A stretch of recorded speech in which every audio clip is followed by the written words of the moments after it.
Welcome to the podcast where we speak truth, illuminate power, and fully embody who the fuck we are.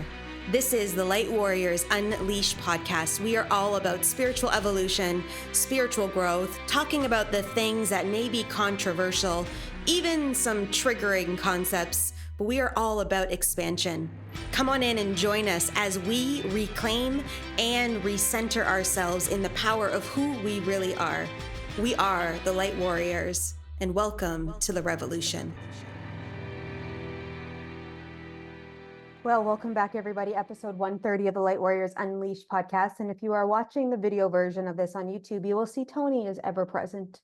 She definitely shows up in this podcast episode, especially near the end when we were just closing off, where she was like, it's time to finish in the space of it all. But we were talking deeply, Sasha and I, about astrology, and we went through some of the aspects of my chart and what that means. And if you have never had an astrology reading before or have been through your chart, this is going to be an eye-opening conversation today about different aspects of what this means and how this is an evolution moving through. And I asked her to, channel in a message, and she talks about what is to come over the next 18 months with the node system of astrology. And we also deep dive into conversations about starseeds and about our soul contracts and different dynamics of the energies moving through the field. And let me just share with you her bio so you can get a feel for what is about to come. So Sasha is a modern day outback Australian witch, mother, soul healer, aromatherapist, astrologer, and more. Her Gemini Sun keeps her mind active and open. Her Aquarius Moon reminds her of her mission to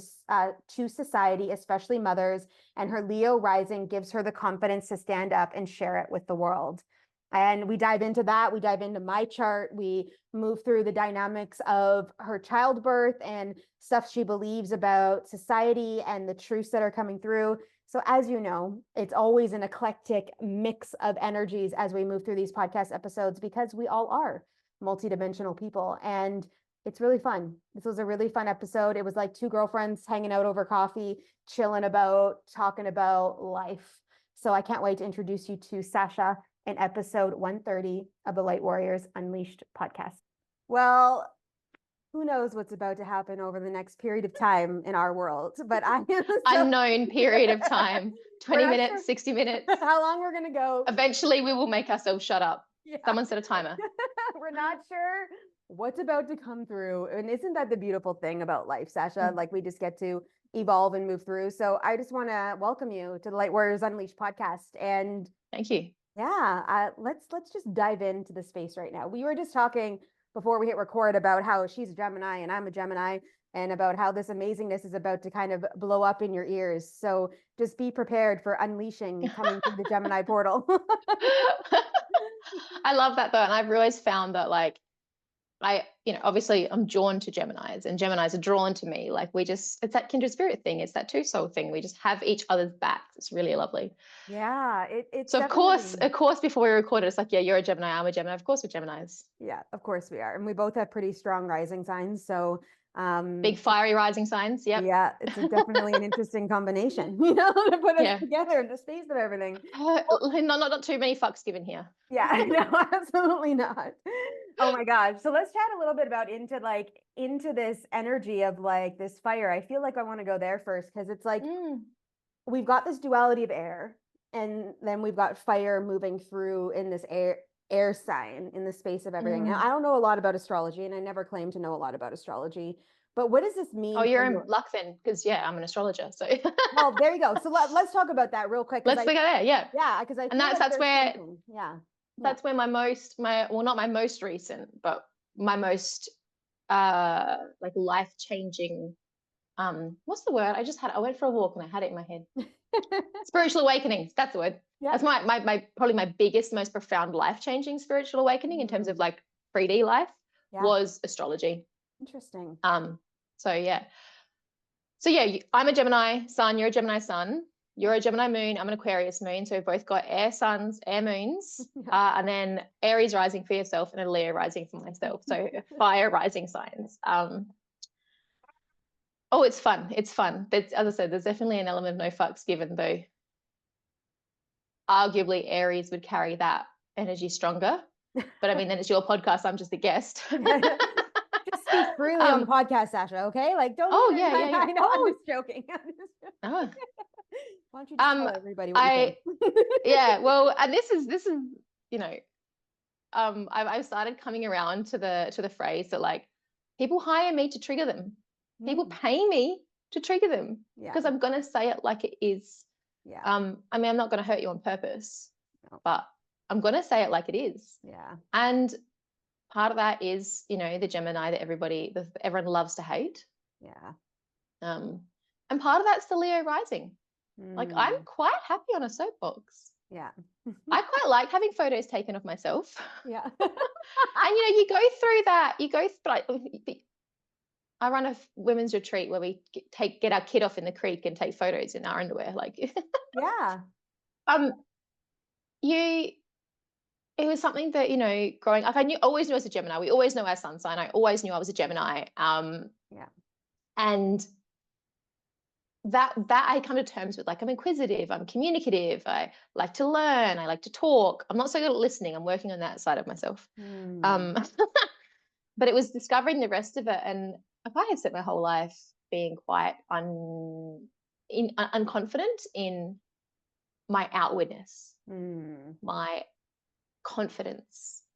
My, you know, in a previous lifetime, this lifetime, you know, in the before 4 times. Yeah. Because we have to, and on a podcast like this, we have to clarify, don't we? Yeah, it was still this human incarnation, but it felt like a previous lifetime. Yeah. I did a music degree, so I was playing piano on stage. Yeah. Quite unsure and quite lacking confidence in this person that I was, that felt confident to stand up, who, you know, and you're going into business and people are like, oh, you need to show up in your stories, put your face in your stories. I was like, that's not a problem for me. And it wasn't until I really got the astrology side of it, I was like, oh, that would be the Leo rising. That would be the Leo rising. Yeah. I don't have any challenges stepping up that way either, but I also am an introvert. So it's also kind of weird as a Gemini to be an introvert and for people to be like, shut up. And I'm like, no, I mean, that's where I would look at what house your moon sign is in. Yeah. And as a Gemini Sun, okay. Oh, yeah, that's odd. As a Gemini Sun, Gemini Moon, you're born on a new moon or just before, just after. Yeah, yeah. So then I'd kind of be looking at how close that is, because you can find that when I will often find when I have 2 placements on top of each other or close enough in a conjunction, that they can kind of cancel each other out. And they can have this effect on one's psyche. So if you've got this Gemini Sun, Gemini Moon, and obviously I don't have your chart, I'm not going to pull it up right now, and we can if you really want to. But we can have a look. It could be that kind of interplay. But third, but this is where there's so much more, and this people don't get, like, oh, I know my sun sign, or I know my sun and rising. It's like, okay, what's your Venus sign? Yeah. What's your Mercury sign? Yeah. Where's your North Node? Yeah. Where's your Chiron? Like all the juicy stuff that actually tells us more about who we are. Like the big 3 are the big 3 for a reason. But I pull about 24 points on a chart. Oh, I have no doubt. That's why I always say to people, like, I am not an astrologist. I know top line stuff, and the way that I channel in the world always seems to align with planetary alignment. So it's like I'll like be launching like, of course it does, courageous circle on a certain date, and then I realize it's on a full moon and it's like the courageous moon circle. Like, you know, and it's just like I just intuitively lead that way. And that's part of living in alignment, like living in cosmic alignment. And there's different ways to get there. And I definitely found for myself it was through the more bookish route. You know, I learned and I studied and I practiced and I worked with people. I started, even my most recent certification, it was an 8-month program, and after the first weekend I was working with people. Yeah, because part of that, you know, that fiery rising is like I'm willing to try and fuck up. Yeah, I love that. Like I'm not scared of fucking up. Well, I think there's so many people right now in the world that are fearful of fucking up and they need it to be perfect. And like one of the main key messages right now is like, you need to choose the life you really want to live and step behind it with courage. And it's like, it's time, and it's been time for a while, and it will be time again next week, but it's like, it's there and it's coming through really potently. It's recognizing that Earth has a fear virus. Yeah. And not every planet and not every dimension has a fear virus. We do. Yeah. That's funny. But there's an inescapable fact. We're not going anywhere on that. We have it. But it's like anything. From the awareness comes the power. Once you know, is my fear genuine or am I infected? Yeah. You know, how am my antibodies going when it comes to the fear virus at the moment? Because, you know, all of us, even the most confident and brave, will have moments of doubt. Yeah. Absolutely. I have moments of doubt. I mean, you know, here I am saying, expressing all the times when I feel wonderful and confident, but I doubt all the time. Oh, that's part of it. It's a natural energy, but the challenge is, do you stay in the doubt? You know, like that's the real thing. It's like you can feel it and you bring it up and you honor it. You're like, okay, I'm doubting myself. Like I was just finishing this waterfall rappelling like experience that I had. And by the sixth waterfall, when I was getting smacked up against the rocks because I couldn't get grip, I was doubting my ability to get fucking down off that waterfall. Like that I could actually do it. Yeah, shit. And then I grounded in and I went, take a moment and breathe, close your eyes for a second, get back into your body. You got this. And I got down, obviously. It felt like I was up there for 20 minutes. It was actually 4 minutes. You know, when you look at the camera video that was taken, it's only 4 minutes. But in my mind, it was this massive thing. But that's the mechanism, is like the doubt will come through. But now what are the tools in order for you to step around that and step into that and move through? Yeah. And taking responsibility for it too and going, oh, I'm scared right now. Oh, that's okay. You're allowed to be scared. What am I going to do about it? And it's not to say that there's not times where you don't need outside help. Yeah, of course. I have a healer. Everyone should have a healer. Yeah. I have a support system. Everyone should have a support system. Yeah. I also have a platform and a community where I can just post my fears on the internet to share those with people. Yeah. Again, Leo rising, Gemini Sun, quite happy to just put it all out there. Aquarius Moon knows that that's helping other people too. Of course. That's how you learn to navigate it. Yeah. And part of that's from seeing other people do it, which is something that I do really strive to, is to share it so that people realize that they're not alone. And because I've had amazing mentors and friends who've done similar things, that I've seen them share a really vulnerable experience, a really challenging experience, and it's made me go, oh, me too. Yeah. That's right. That's what that is. Yeah. One of my mentors has a really, really lovely phrase, and she says, stories are shame melting. And we have to share that. We have to share those things, whether it's, you know, I fell over and hurt my ankle, whether it's I've been sexually assaulted, whether it's I hit my kid, whether it's whatever it is, you know. Yeah. It's like we're not supposed to keep that shame inside. Absolutely not. Absolutely not. Yeah. And I think, again, that comes back to that fear virus, the fear of what other people will think of us. Oh, huge. You know, forgetting that there is people that are going to be so inspired by that share. And I keep coming in the phrase real and raw share come back to me, but that's partly because you and I have connected through Claire. So it's like that real and raw vulnerability. Yeah, absolutely. You know, it's funny. We can move off of the astrology piece unless it floats in with other conversation, but I just want to layer this in for you, is that my Venus is in Gemini too. So I know. I know. And like 10 of the 12 houses are in the planets the planets that rule that house. So I'm like a weird. That's really cool. I know. I'm a weird anomaly. And I don't actually have that much Gemini then. Like as a Gemini sun, I have my sun and my midheaven in Gemini, and that's it. Yeah, I have a lot, and it doesn't show up in the normal way that people usually categorize Geminis. It's really interesting. So I go more hermit than I do, like hermit and out into the world, than I do like the Jekyll and Hyde energy that some people see consistently, or they reference Gemini energy too. And I'm just weird. But I found Capricorn and Cancer stelliums in my chart. And I have, you know, as a Gemini, Aquarius, Leo who thinks emotions are stupid and doesn't use them. Cancers drive me up the fucking wall. Oh my God. In particular. Yeah. I have 3 Cancer children now. Yeah, of course you do, because that's. Of course I do. Of course. Yeah. Let's bring the learning. I have this big fat Cancer stellium with all of its Chiron, my South Node, and Venus. So everything to do with relationships and the mother wound and so cool. Past karma. And then I have 3 Cancer children conjunct that stellium. Wow. So, all right, fine. Yeah. Universe is like, you know what? Guess what? You're now ready to heal this and move through this and take this on the next level. I'm like, no, I don't want to. Thanks. I didn't sign up for this. Yeah, you did. You know, When I went into labor with my son, I knew that we would. I had actually got my almanac out and I'd looked. When does the sun enter Leo?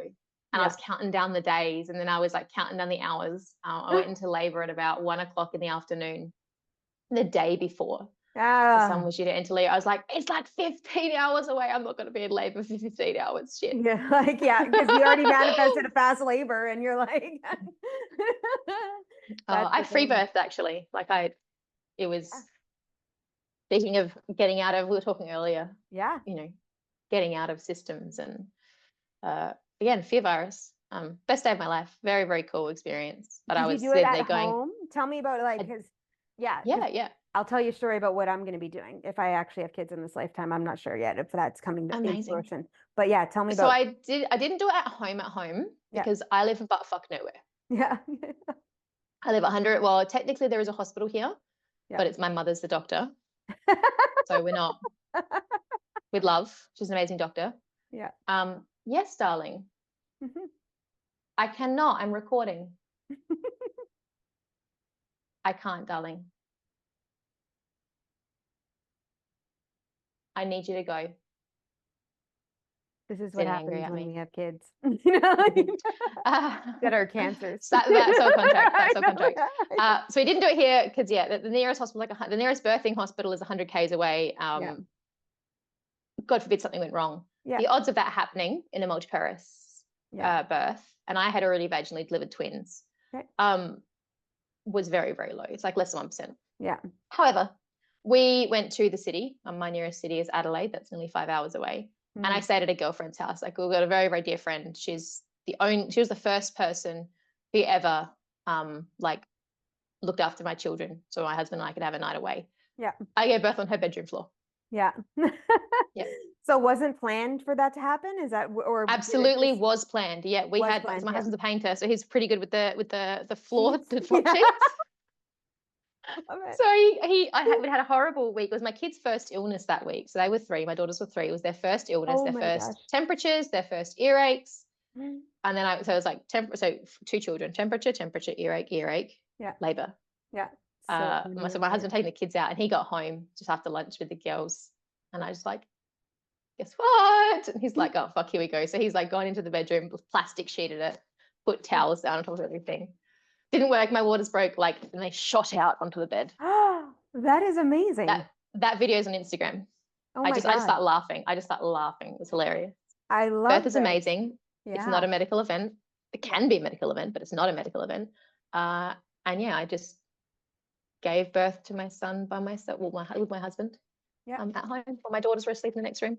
Yeah. Oh my gosh. And I'll talk about that till the cows come home. It was fucking glorious. I will not enter the system when I'm pregnant. Like, I will not even go to anything. Everything will be intuitively led and felt. And I say to everyone, so I'm single technically right now, and it's not in my plan as a soul on this earth. Like, it's not a necessary thing that I have to have kids in this lifetime. It's a choice whether I want to or not. And when I meet my guy, if he's like, I want kids, then I'll be like, okay, I'm down. However, there's some qualifications around this. Like, there's absolutely, a boundary, because I'm like, I still have a huge mission. I still need to be doing this kind of work. I will be a mother to our kids, but I can't be full-time 100% mom. That's not my MO. No matter how much money you make, there's still a mission that comes through me. So we've got to find either a balance in this, or I've got to have some support somehow through some things or whatever. But I live in Costa Rica, so I am in the jungle. Yeah. And like pure jungle, that I am literally going to bring in some elders from some of the indigenous tribes, women elders, and I am going to birth the baby literally like hanging from the vines of a tree onto the land. So like that's what I want to do. And everything will be taken care of, like all the things, I could get midwives if I choose, like whatever I want to do. It's just like, that's it. Mine went a bit like swung in opposite direction. Like, I knew that I wanted to when I had my children. So my origin story is actually infertility, but we won't go that far back. Yeah. But when I had my children, I knew I wanted to birth them at home. Yeah. And then I had twins, and I found out I was twins. So we had gone through, we hadn't had fertility. There was no fertility treatments. Thank you. That's the word. But I had seen fertility clinic and then had a surgery and got diagnosed with endometriosis. And 6 weeks later fell pregnant with twins. And so because we had been seeing the clinic, because I'd had multiple miscarriages, we went back to the clinic for a scan, found out it was twins. And then that started really derailing everything because, again, fear virus. People are so scared of twins. It's variation of normal. I knew I was going to birth them vaginally. I knew that wasn't an option for me. Like I wasn't going to, and I ended up with some shitty obstetrician who did respect me when I was like, no, I'm not going to get that jab.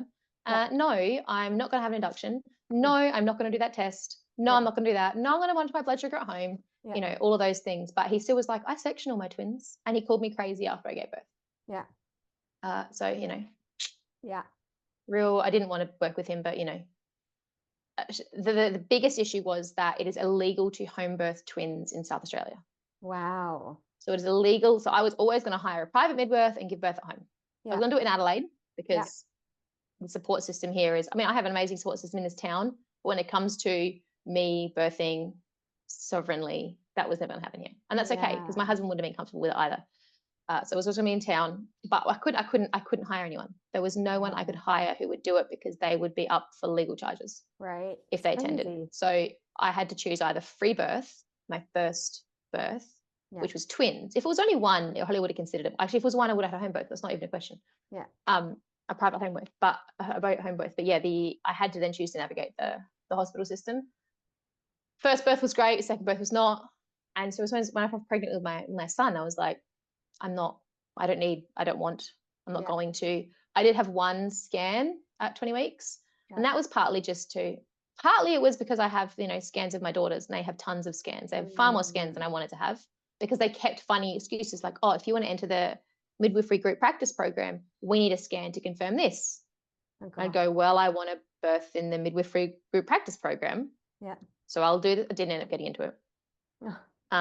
There's lots of little things, and I got better and better at saying no, obviously, and not going in for monitoring. But with my son, I had the one scan. I wanted him to have a photo of himself as baby, but also it helped really put us at ease. Like, okay, I knew there was only one in there. There is definitely only one in there. When everything's tracking right over fingers and toes, there's nothing of concern there. And that really put my husband's mind at ease. Like, yep, cool, the one baby, the thing. I watched you give birth to 2 babies in one day. I can come around to the free birth idea. We'll do it. And we did it. And it was amazing. Yeah. And I highly recommend it. I probably recommend having, and part of this is, a community of women, a supportive community of women. And that's what you're describing, is a supportive community of experienced women who know what the fuck is going on. I did have that, but it's something that took time to build. Because we don't just have that innately anymore. And if we do, a lot of them are breast milk formula apologists and C-section apologists and my doctor saved my life apologists and what do you mean you don't vaccinate your children apologists. It can be really hard to find like-minded people. Like I'm gonna have like women with drums in the fire ceremony as I'm birthing. Like it's gonna be like ancient indigenous ceremonial tribe. Like it is gonna be the coolest beautiful thing ever. I ate all my placentas. Yeah, well, I know. So this is a funny fucking story. So I'm out with some friends like that are more like new friends, superficial kind of people when I got here that didn't really get me fully, but I was trying to get my feet wet into an environment. And we had a girls' night and all of us smoked some marijuana. And I was telling them, I'm like, no, eating your placenta is a thing. And they were like, you're fucking nuts and you're crazy and da da da da and all these things. I was like, guys, you need to look it up. Like, this is actually a thing, The problem is that when you look it up, right, we're looking it up through the lens of a machine. If you look up acupuncture on Wikipedia, it still calls it a pseudoscience. It's like, are we fucking for real? Yeah. Placenta is a traditional Chinese medicine herb. Like it's actually an ancient Taoist medicine herb. And I was vegan at the time and I've moved past that program. Yeah. But I didn't want to eat it, but I dried them and encapsulated them. Yeah. And consumed them for months and I still take it. Like, so I've just got my first bleed back. Yeah. On the dark moon, my first bleed since I had my son. Nice. In over 2 years since my last bleed. And I was like, where's my placenta tincture? Yeah. I always take placenta tincture when I'm bleeding. Yeah. Always. Yeah. Always. because it is, yeah, you can do it's it that way. medicine. It's not like you're just like eating it raw and down. No, you don't have to like, I you know. know, Yeah. and if that's I did consider smoothieing some this time. Yeah. Like putting a piece in a smoothie. Yeah. But I was like, we were so tired from having sick kids for a week, and then I was a bit crook myself, and then it was like, you know what, this isn't that important. We just sent it to my friend, the encapsulator, and 3 days later we got back a box of pills, pardon me, and placental prints, like prints of the placentas. I haven't got them framed yet. It's on my to-do list. I can't wait to hang my kids' pictures of my kids' placentas on the wall. They'll hate it. They'll be like 15 one day, like, Mum, can you take that fucking thing down? You weirdo. Be like, are you sure you want to come to my house? My mom's a little bit weird, like. I know, right? Like, and it's not those kind of like, the programs we had, like, oh, my mum's really mean, like she won't let us watch TV, like we won't go to Sasha's house or whatever, like we're not going to go there. They don't have any junk food at that house. It's going to be like, but do we have to? And everyone will think I'm super cool, right? Yeah. Everyone will think, oh, your mum's so cool. And my kids will be like, can we go to your house? Yeah. Mum's been like drumming for 2 days. Yeah.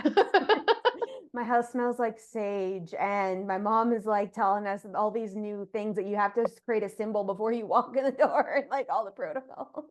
My kids we were on Christmas holiday, and we were listening with the kids, and we're in a caravan park, and there's people everywhere. And this little boy is talking about his elf on the shelf, and one of my 4-year-olds goes, well, we have spells so the elves can't get in.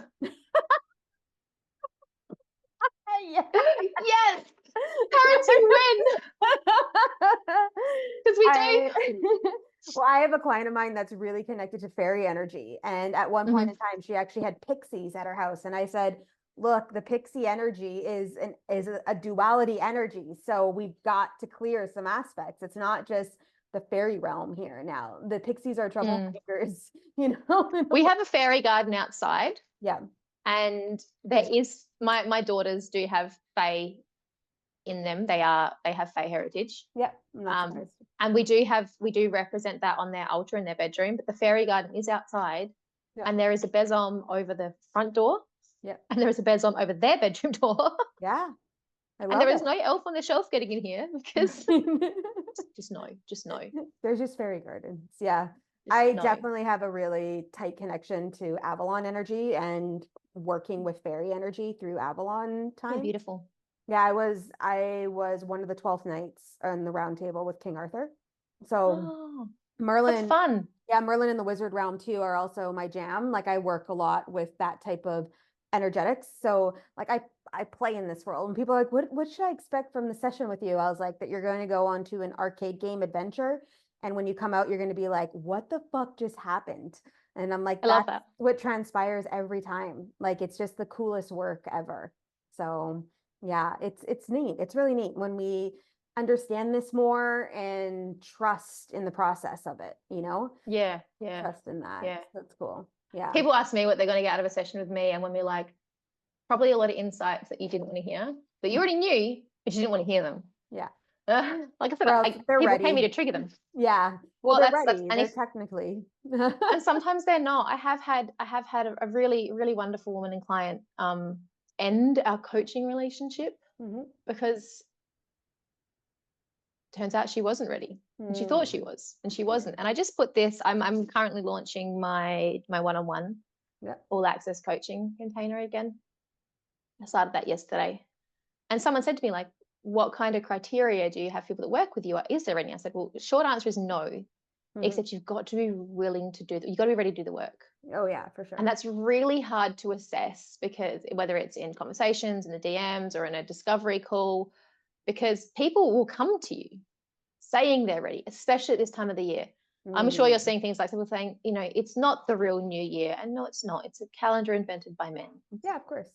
But there is still an energy of new year that we are all riding. Like it's not an egregore, but it's like an egregore. There's an energetic spirit of newness here. Of course. So people ride that and they think, oh, I am ready now. Yeah. And I'm privy to it too. I didn't have New Year's resolutions. We have things that our family is starting this week, just because that's how it timed. But it's a good time for it because we're being swept up in there. Everyone's feeling like, let's do this. And but it really had to, people will say they will want to believe that they are ready to do the work. Yeah. But I often find I'd rather people just wait. I've got one really beautiful client. She's been in my universe for years. She lives in the state. She attends all my retreats. Yeah. Like she has every single thing I offer, all of my high tickets, everything. But she'd never joined one of my lower tickets, which is I call it Close Friends and a Consult, where it's like Instagram close friends. So you get all of my internal insights and personal messages and everything else. But you get a 30 minutes with me a month. And she wasn't ready to sign up for that because she knew that she'd have 30 minutes with me. And then next month, she'll have another 30 minutes with me, nothing will change. And she knew she wasn't ready for that. So she keeps coming up. She keeps showing up. Yeah. She's not leaving the universe. She keeps coming back. And then this year she's turned around and gone, I'm ready. I'm ready. So she bought another high ticket offer to work with me for the whole year. Yeah. And because she's ready, because she sat back for 3 years and watched. Yeah. And waited. And then she realized, no, now I am ready. Now is the time. Yeah. And so sometimes it takes that long, but that's because she's used to me calling her on her bullshit. Of course. She knows what she's going to get out of me.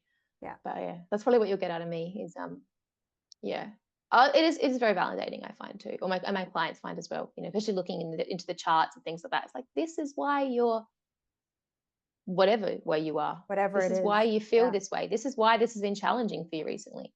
Yeah, it's interesting it's all journey, there. Like I still haven't figured out, and I've been saying this for a while, I don't know if we are really ever ready, and I need to find an actual word that we can describe instead of ready, because I think our soul is like, it's time, but our human is resistant to it all, even though the pathway is like, this is what needs to happen. And whether that's shadow work, well, our human lives on a planet infected with a fear virus. Yeah, that too. That too. And our soul's like, come on, like, let's get moving and stuff. And I have such a strong gate in front of my energetic field that you can't come in unless the timing is aligned, which means that if you're coming in to say yes, then my job is to make sure to hold the calibration. Now I can't do the work for you. Like some of my one-to-one clients that have picked up packages, I am not chasing you to book your call. Like you need and I've had the same thing with clients. Like, yep, I couldn't do your call because my car broke down during Mercury retrograde. Yeah. But then you didn't come to the reschedule. But you let me know at the last minute. But I'm not now going to chase you to reschedule that. I've put the car. Like, I want that for you. You've paid for it. I don't want you to leave disgruntled or anything like that. I want you to leave feeling empowered. But I'm not going to keep chasing you. And that's like, my coaching container has, I'm in Voxer 2 days a week with them. Yep. It is a waste of your money if I'm having a conversation with myself in Voxer. Yeah. If I come in every Tuesday and every Friday and you don't respond, I know life is going to keep lifing. You're going to miss weeks. You're going to miss days. You're going to get distracted from whatever your goal is at the time. Like, absolutely. That's why you have a coach. Yeah. But if you don't show up for yourself, like no one else is going to show up for you, honey. Like no one is going to show up for you if you're not going to show up for yourself. Yeah. It's very interesting to watch how this is playing out. So I just let everyone know, we're recording this on January 3rd. This podcast probably won't launch till April. So when we're talking about the new year, we're actually talking about the calendar new year, not the actual astrology new year that will not the astrological new year. The real new year. Which we will get. We are going to get that. It's coming. Yeah, it's coming. And it may be, but this may really, like, this conversation may really lean into people at that time, coming off of that new year when we're going into Taurus season and coming out of Aries season. It all is perfect in alignment, whether they listen to it when it first launches or they pick it up a year later, because that's happening too. Exactly right.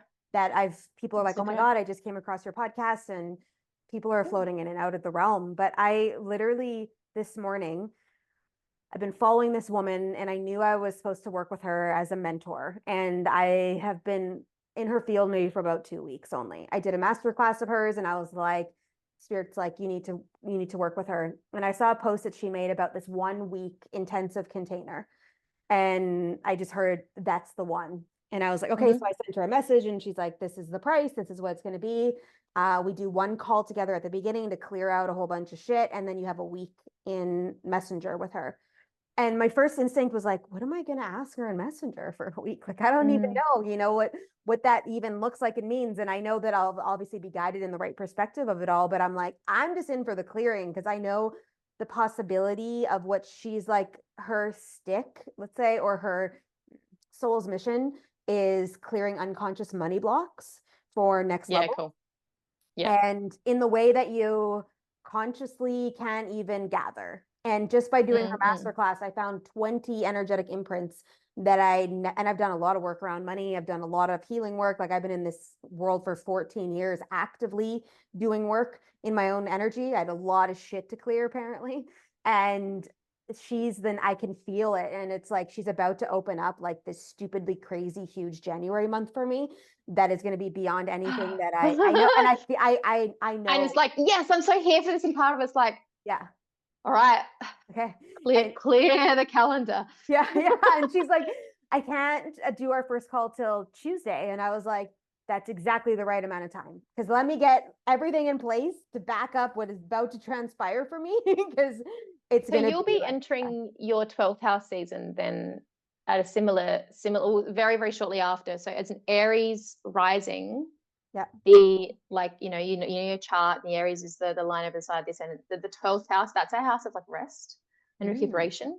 And so coming into your Aries rising, depending on where Aries is in your chart, but that like Pisces time, that we will enter. You'll have Aquarius in the 11th house probably throughout this end of January time you're talking about, but then you'll have that Pisces, like you'll take all this on. I can just see you taking all this on, and then having to like really step back and reflect. And then with that astrological new year, which is also going to be your personal new year, because we've got a calendar new year, an astrological new year, we've got a lunar new year, we've also got personal new years. That time before, I have an analogy with the houses in astrology where the rising sign that day is that, and everyone, Harry Potter, Hawks is dead on the ground, right? And there's that spark of flame. Dude, I love that's your rising day. That's the potential that comes. And that first house in astrology is the flame that comes out of the ashes that makes you go, oh, it's not dead. The 12th house is the ashes. Yeah. There is no bird. In the 12th house, you've gone, fuck, I killed forks. Yeah. So I'm an Aquarius 12th house. I'm sorry, I killed your bird, Professor. And so Aquarius actually fits with the 12th house because it is in my chart. It's technically in this. Oh, I guess it won't be because it's coming out of that. Because Aquarius. Yeah, but it's all leading into that time. Yeah. It's all leading into that time. It's all, you're doing this shift. You and this is what I mean. But like living, you found the perfect time for it. Yeah. It's going to really not mess with, not in a negative way, but mess with your January. And then you're going to be like, shit, you'll find that integration through that 12th house. And you'll come out at your personal new year, which is going to be similarly timed to the lunar and the astrological new year, and be like, that's crazy. Bam! How it's all like they're aligned together. Like, I'm just like, this just baffles my brain that my soul was like, let's just stack the deck. Like, let's just not make it hard for you this way. And you say like, whatever the word that is ready, like clearly you're at the next stage of readiness. Oh yeah. For this next thing, even if you're like, all right. Well, let me layer this for you. My first house is obviously in Aries, but it contains my Chiron. Oh, your Chiron, yes. Chiron. So you're wounded healer. And that, when you're talking before about like you're an introvert. Yeah. Our first house is how we show up. Yeah. It's our sense of self. It's how we show up. And you've got a little wound there. Now, Chiron in Aries is the most common Aries placement because Chiron's in the most time in Aries out of all the signs. A lot of people have wounds around showing up, around leadership. Yeah. Well, but this is where you are, particularly with the Aries, with the rising sign as well, are here to pave that way, to be a way shower for that. Right. Which makes a lot of sense. Shine the light. Yeah. For others to follow. Well, I have a core wound of invisibility. So it's a wound that I have to work through in this lifetime all the time. Like, well, I've done a lot of work around it, so it's not hard any longer, but okay, wait, I have one more thing. It'll keep flaring up. Like our birth chart is our soul's blueprint for this incarnation. There are clues to the rest of our multidimensional selves and our past lives and our soul families and our star families and everything else are contained in there. But then the things that you've like, that's, and I've always been a bit funny with the term soul contract because I see some things that people say are soul contracts and I find them, I don't know, I'm still working it out.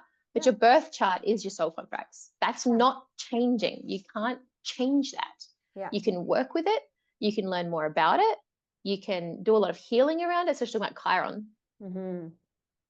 But it's not going anywhere. it's not like, you know, you get to tick that off your list. Like, oh, Chiron and Aries, check. You don't get to tick it off. Yeah. It's going to rear its ugly head again in the next cycle, in the next incarnation. It's going to come back again. It's going to, not like, I mean, earthly incarnation. I mean, this earthly incarnation, it's going to keep coming back. Yeah. It's going to come back to it. Oh, that's right. Yeah. But learning to work with it that's what magic is. That's where the way shower aspect becomes, because when you know I have Chiron and Aries, it shows up for me like this. You recognize it sooner. This is the awareness piece we were talking about before. Right. Yeah. And then because you are aware of it and you're happy to talk about it and share it, it then tells other people, oh, that's right. And we come back to that story as being shame motivating. I have a similar thing. This woman is doing what I want to do with similar concerns, challenges, placements. And that's how we build, and that's how we share, and that's how we grow, and that's how we create change. I love this. That's lovely. I feel like I just got an astrology reading. I should send you some money or something. Fine. But one more layer I'll just add into that is I have Gemini and Mercury too. That's cool. Yeah, that's fairly common. Yeah. Yeah. But your Mercury can't go too far from the sun. So it's always either in your sun sign or one either side. Yeah. Yeah. And same with Venus. It doesn't go, you will never have Venus opposite the sun. Right. Because Venus is closer to the sun than us. So then, you know, people go like, oh, astrology is meant, it's astronomy first. Yeah. Like it's astronomy first. You have to have an understanding of astronomy. Like Venus can't be opposite the sun because it's closer to the sun than us. Yeah. Yeah. So true. So interesting. It's so fun. Okay, let's switch gears just a little bit, because I think there's so much that you just said that if people actually looked at their own charts, they would be able to take something out of something you just said to me, even though it was like a personal reading. You know, I was like, thank you I'll receive that from you. Thank you. No, that's fine. What are you I'll talk about astrology all day. Yeah, I know it is part of your path, which is amazing. There was one point in time where I was inclined to potentially think about it, but I'm like, there's so many people that this is what they're meant to be doing on the earth, that and you've still got so much time. Yeah. Like it's not to say that it's not something that will come around later. I've been a witch since I was 13. Mm-hmm. And I tried tarot as a kid. Yeah. And I couldn't come to it. I was thinking about all of my various spiritual awakenings on my walk this morning. And the first one was my first book of witchcraft. Nice. And the second one was when I realized my heritage. I have Nordic heritage. And I started reading runes, not tarot. And I went, oh, the tarot is not for me. I don't need to read tarot. That's not I'm going to read runes.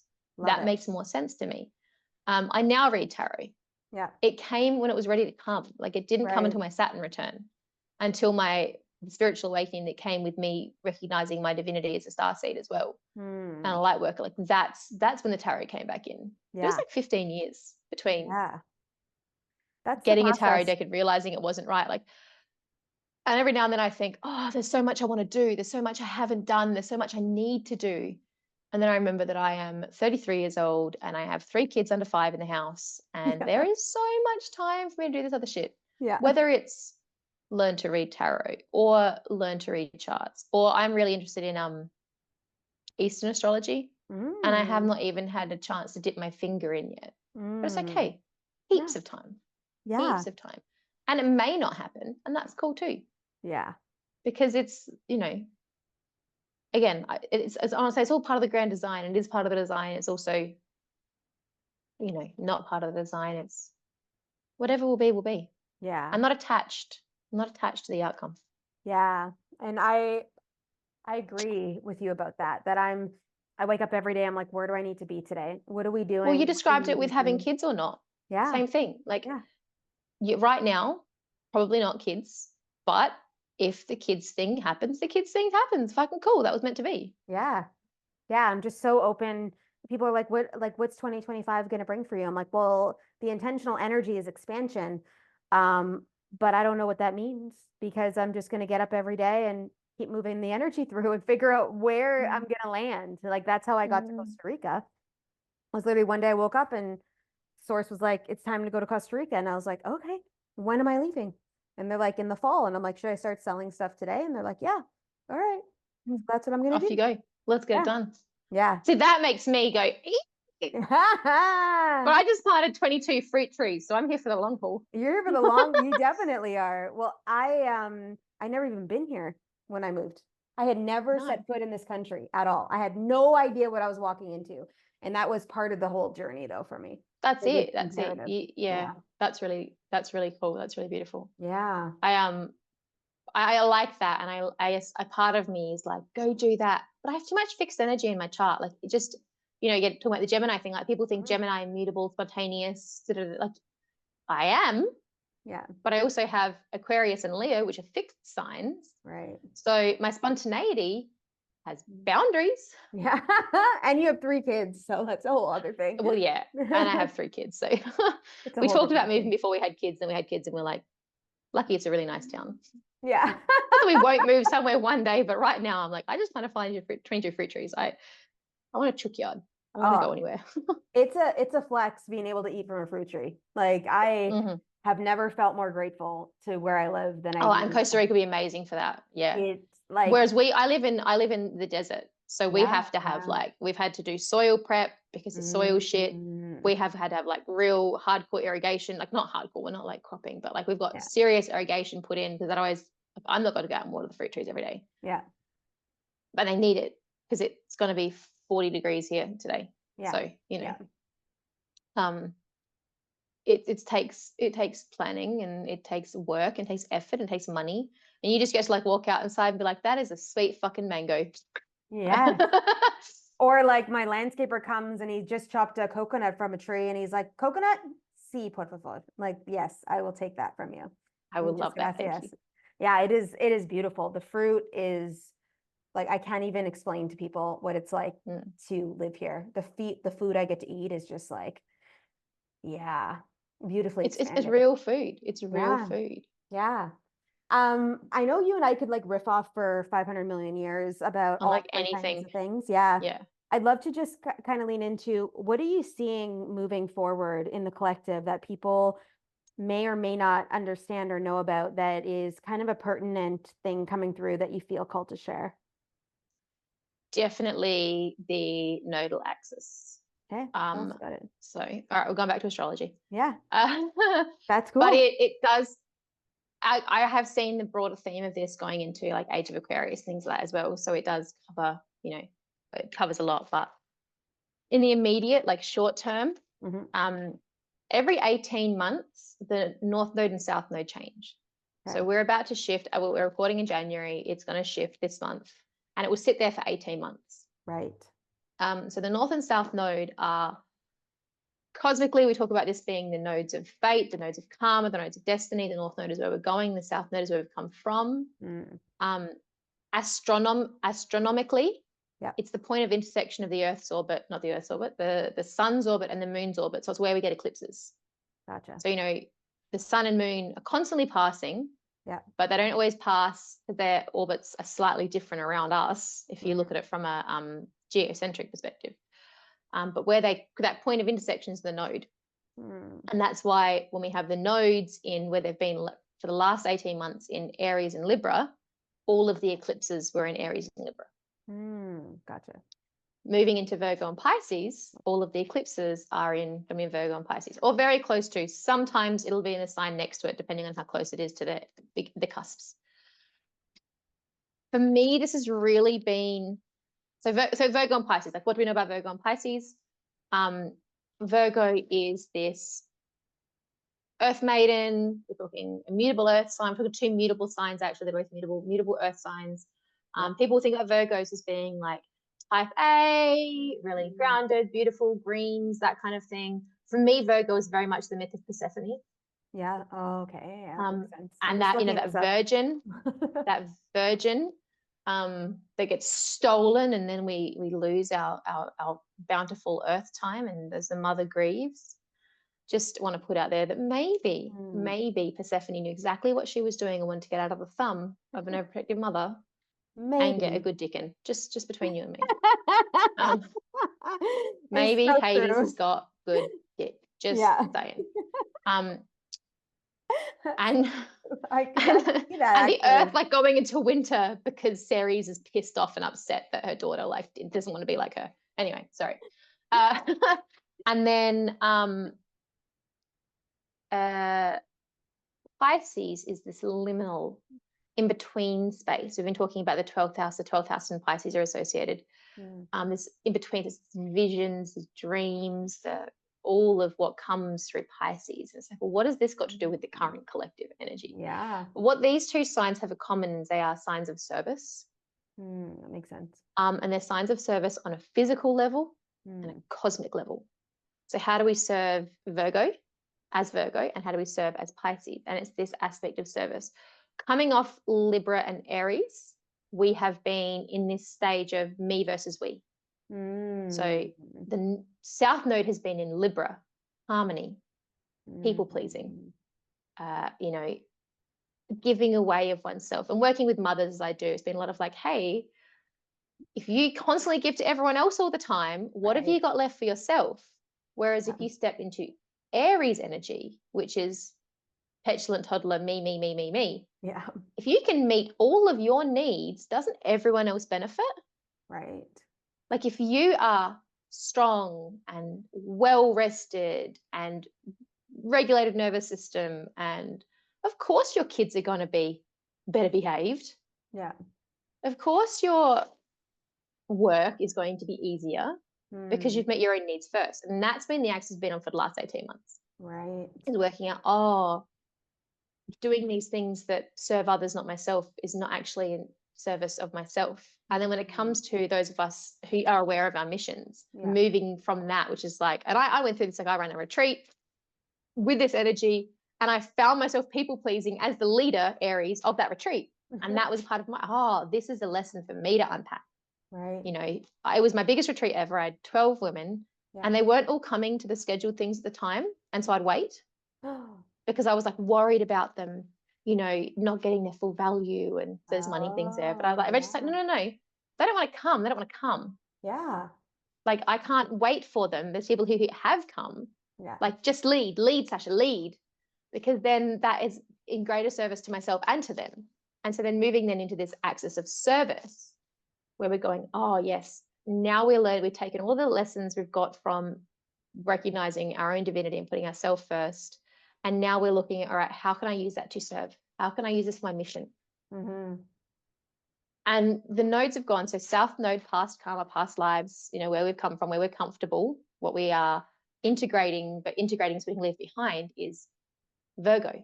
And for me, this has really been saying, like, one, you cannot forget you have incarnated in a human body. This is Earth school, baby. Virgo, physical. That's first. What are you doing to your body? Right. What have you done to your body? What do you need to do to and for your body? My teacher has come through and said that we're no longer called light workers. We're called temple workers because we are incarnated in and for me, we're incarnated in a physical vessel. We're incarnated in 3D. At that, we could not be living our mission. We can't live our mission if we don't honor where we are first. And so integrating that, what needs to happen, what needs to be integrated into your physical being first. That could be anything. That could be weight, that could be hormone issues, that could be mental health issues, that could be the foods we're putting in our body, that could be the way we're moving our body, that could be the media we're consuming, that could be anything. But anchoring that in, integrating that lesson, in anchoring in the temple, so that we can then leave it. Because people, you know, I'm sure you've come across people who are like, oh, I'm not meant to be in this physical body, I'm a starseed and I can't wait to leave. It's like, or the breath area. You missed the memo. Yeah. You missed the memo. Yeah. I know, right? And it's like, and those people are meant to exist. Yes, we need them, because how can we possibly see what is possible?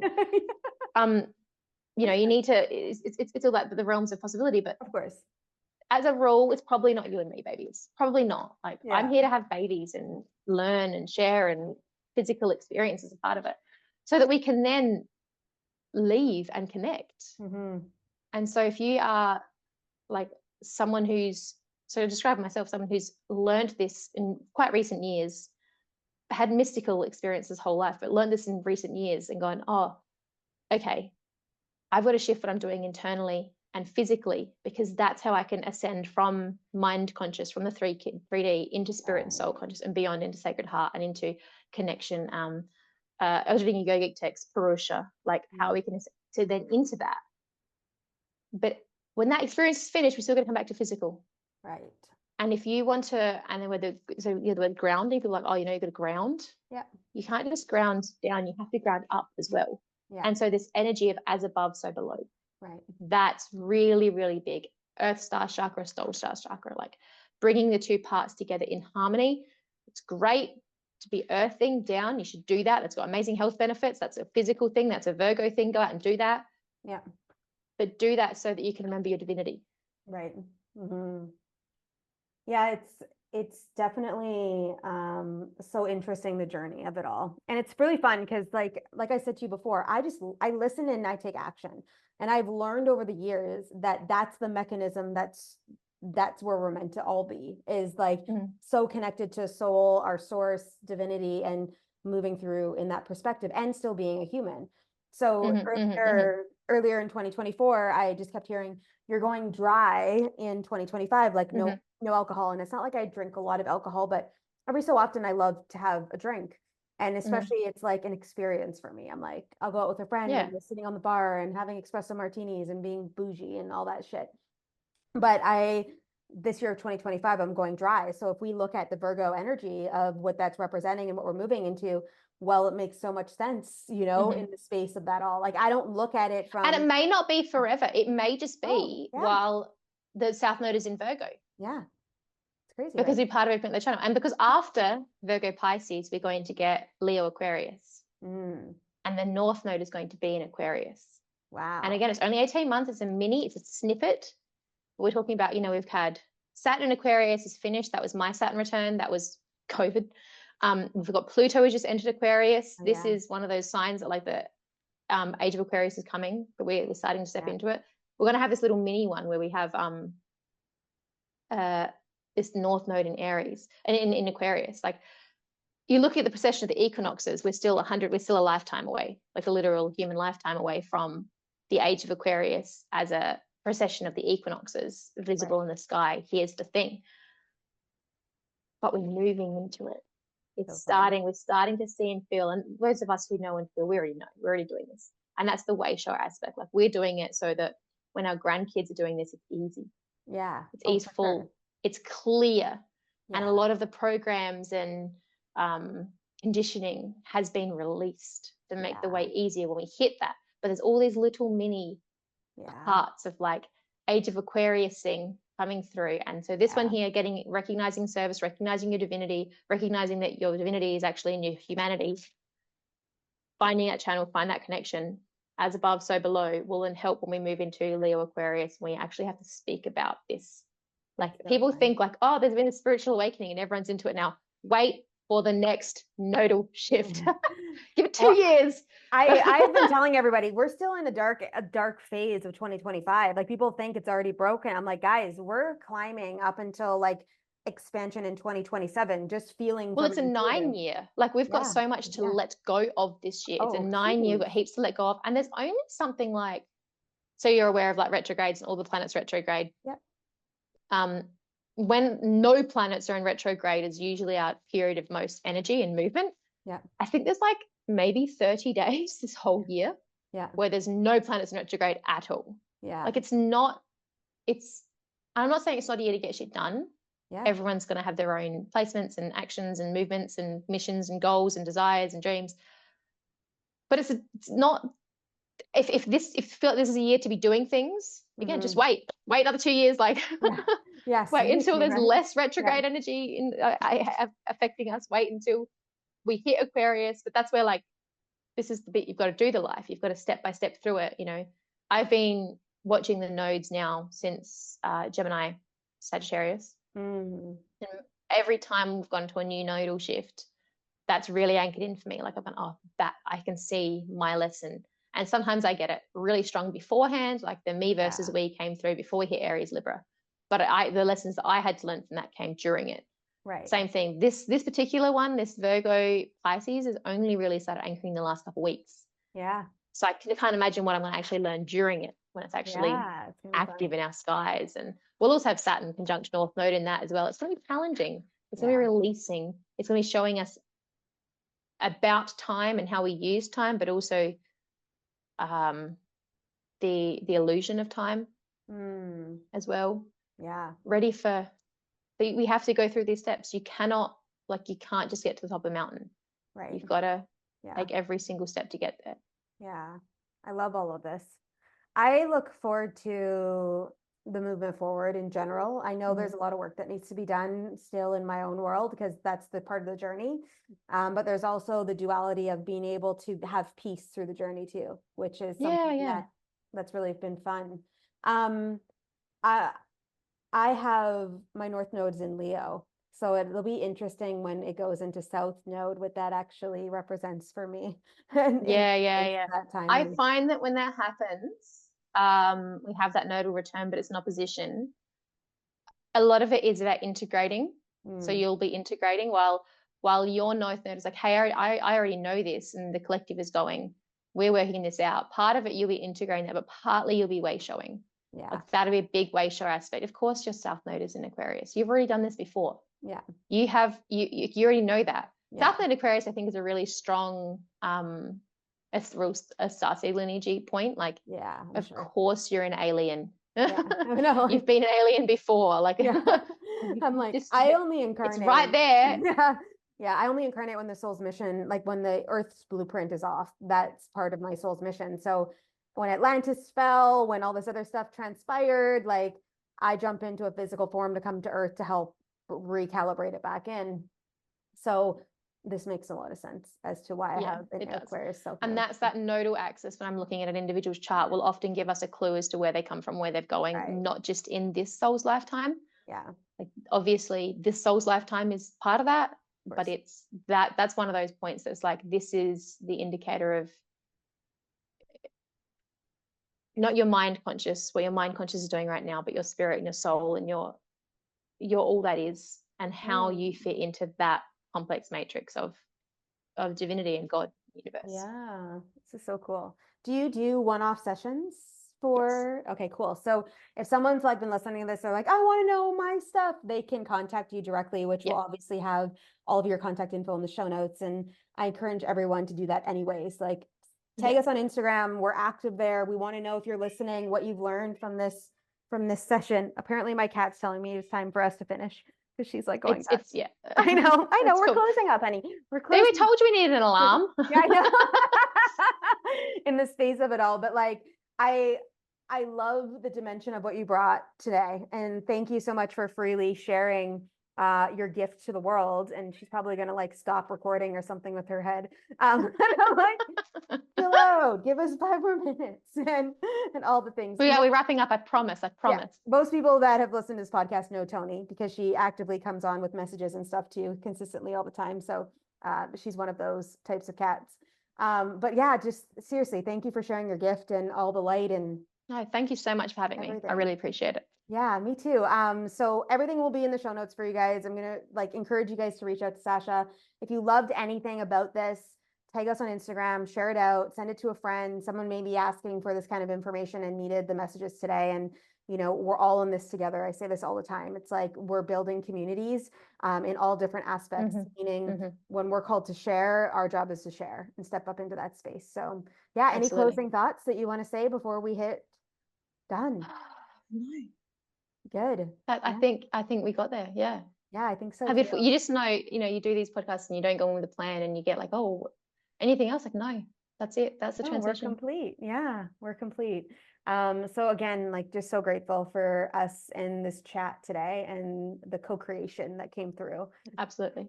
And for all you guys listening, so grateful for all of you, and we'll see you guys all in the next episode.